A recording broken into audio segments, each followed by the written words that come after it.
नमस्कार दोस्तों, स्वागत है आपका हमारे चैनल लर्न एंड ग्रो में। आज हम बात करेंगे illustration of the law of conservation of mechanical energy के बारे में।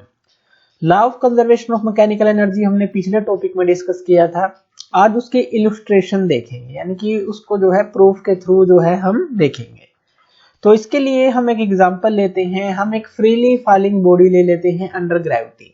यानी कि मान लीजिए आपके पास ये कोई सरफेस है और ये कोई बॉडी है और इसकी हम 3 पोजीशन ले लेते हैं। ये ऊपर से नीचे की तरफ आ रही है। अब मान लीजिए आप इसकी पोजीशन ले लीजिए, ये ए फर्स्ट पोजीशन है, ये कोई बीच में बी पोजीशन है और ये सी पोजीशन है।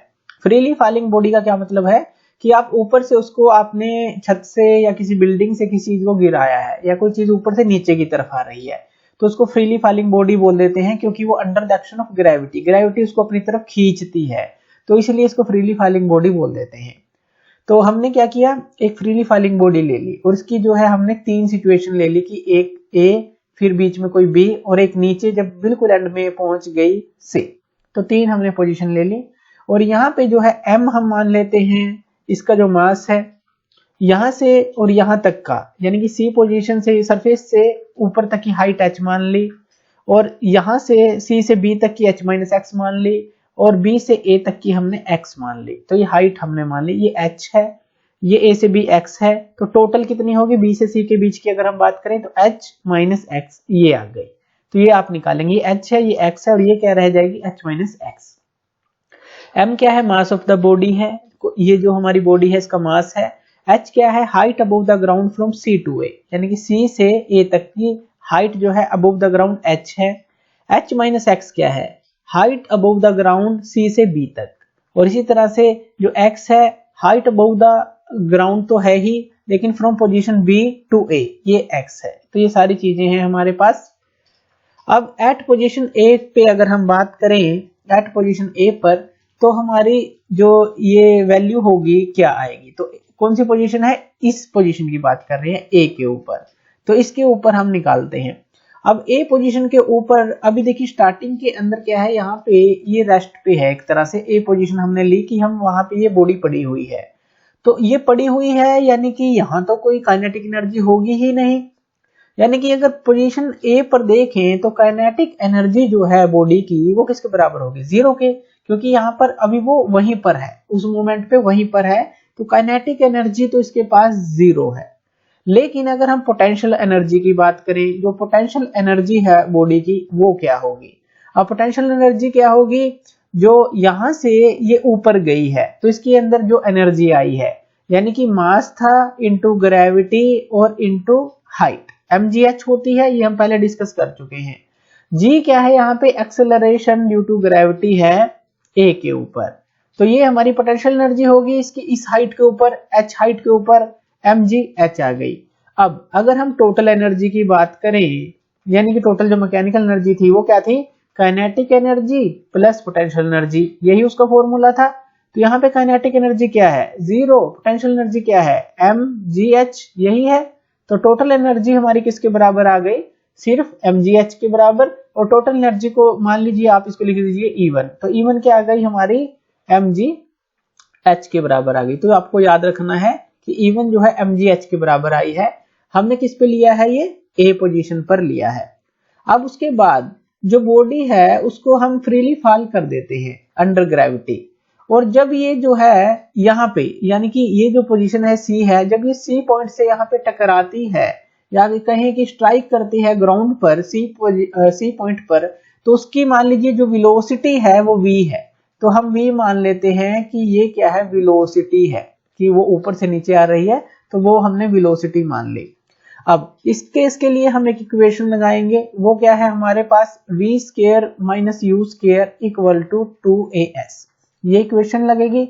अब जो है वेलोसिटी ये तो है हमारे पास, लेकिन ये u 0 है, v तो हमने मानी कि ये वेलोसिटी जो जिससे ये आ रही है, तो ये हमारी 0 है। तो v स्क्वायर इक्वल टू किसके बराबर आ गई, एक्सेलरेशन किसके बराबर आ जाएगी, g के बराबर, क्योंकि एक्सेलरेशन ड्यू टू ग्रेविटी के कारण है, तो यहाँ g आ जाएगा।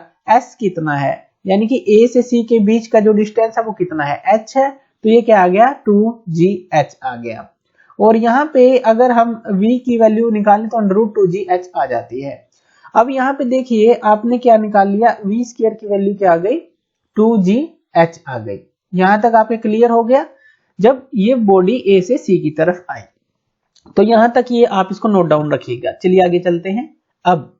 अब अगर एट पोजीशन सी पर देखें, इस पोजीशन सी पर कौन कौन सी पोजीशन थी, ये ए और ये सी।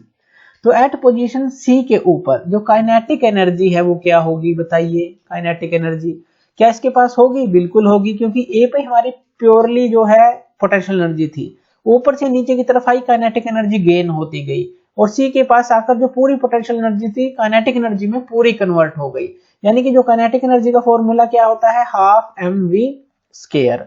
अभी हमने v की वैल्यू जो पीछे निकाली वो क्या निकाली थी, अभी हमने देखा तो v की वैल्यू आई थी 2gh, तो यहाँ पे हम v स्क्वायर की थी वो, तो 2gh हम पुट कर देंगे इस तरह से। और जब आप इसको कट आउट करेंगे, 2 से 2 कट आउट, तो यहाँ पे ये क्या हो जाएगा, mgh आ जाएगा। यानी कि ये क्या है, काइनेटिक जो एनर्जी है उसका हमारा इसके बराबर आ गई। अब जो पोटेंशियल एनर्जी है, सी के ऊपर कोई पोटेंशियल एनर्जी होगी, सी के ऊपर हमारी कोई भी पोटेंशियल एनर्जी नहीं होगी, क्योंकि सी के ऊपर हाइट तो है ही नहीं। एच यहाँ पे क्या है, एच तो जीरो है यहाँ पे। तो अगर आप एम जी एच, एच की जगह जीरो लगाएं तो पोटेंशियल एनर्जी क्या हो जाएगी, जीरो, यही हो गई। अब अगर हम जो टोटल एनर्जी देखें, मान लीजिए आप इसको E2 बोल दीजिए, वो क्या होगी, potential energy plus kinetic energy, यही होगी। पोटेंशियल एनर्जी क्या है, जीरो, काइनेटिक एनर्जी क्या है, ये जो हमने निकाली है ये क्या है, mgh। यानी कि जो E2 है वो किसके बराबर आ गई, mgh के। जैसे E1 पीछे आई थी mgh के बराबर, यहाँ पे E2 mgh के बराबर आ गई। तो ये आपने देखा। अब देखिए ए पे हमने निकाल ली, वो भी mgh आई, जो एनर्जी थी टोटल। सी पे देखा, वो भी mgh आई। अब हम बीच में कोई पॉइंट लेते हैं बी, मान लीजिए बी पॉइंट पर लेते हैं। अब अगर हम बी पॉइंट पर ले, मान लीजिए ये जो बॉडी है फ्री फॉल कर रही है, ये किसी बी पॉइंट को क्रॉस करती है, और इसकी हम वेलोसिटी मान लेते हैं, जब ये इसको क्रॉस करती है तो इसकी वेलोसिटी हम v1 मान लेते हैं, क्योंकि v हम पहले मान चुके हैं a से c तक की। तो ये हम v1 मान लेते हैं कि v1 वेलोसिटी के साथ वो क्रॉस करती है इस b पोजीशन को, जब हम ऊपर से इस बॉडी को छोड़ते हैं। अब यहाँ पे जो a से b तक का ये डिस्टेंस कितना है, ये x है, और वही इक्वेशन हम इसके अंदर लगाएंगे, v square minus u square equal to 2as, ठीक है। और यहाँ पे v क्या है, v1 के बराबर है जो हमने ली, ये जो वेलोसिटी है v1 है, तो v1 स्क्वायर। अब u तो है वो जीरो ही रहेगी, क्योंकि इनिशियल वेलोसिटी जो है a पर हमने जीरो ली है, और इक्वल टू किसके आ जाएगी, a किसके बराबर लेंगे, ग्रेविटी के, एक्सेलरेशन ड्यू टू ग्रेविटी है, s किसके बराबर आ जाएगा, यहाँ से यहाँ तक जो डिस्टेंस है वो कितना है, x है। तो ये हमारा v1 जो है, v1 का स्क्वायर जो है 2gx के बराबर आ गया। तो अब आप ये वैल्यू याद रखिएगा, जो v1 स्क्वायर की वैल्यू है 2gx के बराबर है। अब पोजीशन b के ऊपर, अब जो पोजीशन b है इसकी बात कर लेते हैं। इस पोजीशन पर, b पोजीशन पर क्या रहेगा, अभी वैल्यू हमने v1 स्क्वायर की क्या निकाली, 2gx, वो आपने नोट डाउन रखनी है। तो जो काइनेटिक एनर्जी होगी बॉडी की वो किसके बराबर होगी, फॉर्मूला क्या है, हाफ एम वी स्क्वायर, लेकिन यहाँ वेलोसिटी हम v1 ले रहे हैं तो हाफ एम v1 स्क्वायर, क्योंकि ये जो वेलोसिटी है हम v1 ले रहे हैं इस केस में, तो हाफ एम v1 स्क्वायर आ गया। अब v1 स्क्वायर की वैल्यू पुट कर देनी है। v1 स्क्वायर की वैल्यू क्या आई थी हमारे पास, v1 स्क्वायर की वैल्यू आई थी 2gx, तो 2gx की वैल्यू हमने यहाँ पे पुट कर दी, और यहाँ पे जो है हाफ से हाफ कैंसिल, यहाँ पे क्या आ गया, ये आ गया mgx आ गया। ये किसकी वैल्यू आई, काइनेटिक एनर्जी की। अब बात कर लेते हैं पोटेंशियल एनर्जी की। अब जो पोटेंशियल एनर्जी है बॉडी की बी पर अगर पोटेंशियल एनर्जी देखें तो यहां से ग्राउंड से ये कितनी ऊपर है, h माइनस एक्स ऊपर है। तो पोटेंशियल एनर्जी का फॉर्मूला क्या है, mgh, और h की जगह अब ये हाइट कितनी है हमारी, यहाँ a से, या सॉरी c है, c से b तक की, h माइनस एक्स है, तो यहाँ पे ये क्या आ जाएगा, h माइनस एक्स आ जाएगा, क्योंकि ग्राउंड से यहाँ तक की हाइट कितनी है, पोटेंशियल एनर्जी में तो हम हाइट ही लेंगे, तो ये है h minus X B point तक, तो mgh माइनस एक्स आ गया हमारा। अब आप इसको, अगर आप इसको खोलते हैं तो ये क्या आ गया हमारा, mgh माइनस mgx आ गया। जब आप इसको अंदर मल्टीप्लाई करेंगे, और जो हमारी एनर्जी है, टोटल एनर्जी, मान लीजिए आप इसको E3 से डिनोट करते हैं, तो वो क्या आ जाएगी, potential energy plus kinetic energy. Kinetic energy कितनी है, mgx, तो पहले तो आप यही लिख लीजिए mgx प्लस, अब जो ये पोटेंशियल एनर्जी है ये क्या है, mgh, और ये क्या है, माइनस mgx। आपने पोटेंशियल एनर्जी और काइनेटिक एनर्जी को दोनों को प्लस कर दिया। यहाँ पे mgx प्लस का है, यहाँ पे mgx माइनस का है, ये क्या आ गया mgh, यानी कि E3 भी जो आ गया हमारा, ये भी जो है यहाँ पर भी हमारा mgh आया। तो यहाँ से क्या हमें पता चला कि जो टोटल एनर्जी है, अगर हम बात करें जो टोटल एनर्जी है बॉडी की ड्यूरिंग फ्री फॉल, यानी कि ऊपर से वो गिर रही है, वो रिमेन कांस्टेंट रहती है, हर एक पोजीशन पर वो कांस्टेंट रहती है। जो फॉर्म है एनर्जी की लेकिन वो चेंज हो सकती है, जैसे कि इस फिगर के अंदर देखें हम तो ए के ऊपर अगर हम देखें, ए के ऊपर हमारी पूरी पोटेंशियल एनर्जी थी, सी के ऊपर जो है वो पूरी काइनेटिक एनर्जी में चेंज हो गई थी, और अगर बी के ऊपर देखें यहाँ पे दोनों ही चीजें थी, पोटेंशियल एनर्जी भी थी और पार्शली काइनेटिक एनर्जी भी थी जो हमने देखा। तो यहाँ पे ए पे इंटायरली पोटेंशियल एनर्जी, सी पे इंटायरली काइनेटिक एनर्जी, इस पे पोटेंशियल एनर्जी, इस पे पूरी काइनेटिक एनर्जी। लेकिन बिटवीन ए एंड सी, यानी कि ए और सी कोई भी पॉइंट आप ले लें इसके बीच में, तो एनर्जी क्या है, पार्शियली पोटेंशियल एनर्जी होगी और पार्शियली काइनेटिक। यही यहाँ पे आप कह सकते हैं कि जितनी पोटेंशियल एनर्जी घटती चली जाएगी उतनी काइनेटिक एनर्जी बढ़ती चली जाएगी। तो इस तरह से टोटल एनर्जी जो है हमेशा कांस्टेंट रहेगी। अगर हम इसका एक प्लॉट देखें, प्लॉट किस किस के बीच में देखें, पोजीशन और एनर्जी के बीच में। तो यहाँ पे अगर आप इस एक्सिस पे अगर आप ले लेते हैं कि ये जो है मान लीजिए पोजीशन है, और इस एक्सिस पे आप ले लेते हैं मान लीजिए ये जो है ये हमारी है एनर्जी, तो ये एनर्जी है। तो इन दोनों के बीच में प्लॉट लें और पोटेंशियल और काइनेटिक एनर्जी के बीच में ग्राफ बनाएं, तो ये जो है ये हमने दिखाई है काइनेटिक एनर्जी की जो कि इंक्रीज हो रही है, लेकिन उसी तरह से जो पोटेंशियल एनर्जी है वो डिक्रीज हो रही है फ्रीली फॉलिंग बॉडी की।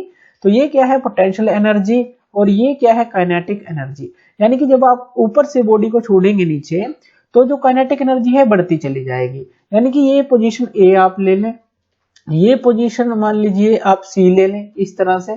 तो ए से सी के बीच में, ए से सी के बीच में क्या है, ए पे हमारी पूरी पोटेंशियल एनर्जी थी, तो यहाँ पे देखिए ये हाइयर पे है, पॉइंट पोटेंशियल एनर्जी पूरी थी इसके अंदर ए के ऊपर, और जैसे जैसे सी की तरफ चलती गई इसकी पोटेंशियल एनर्जी खत्म होती गई बिल्कुल जीरो पे।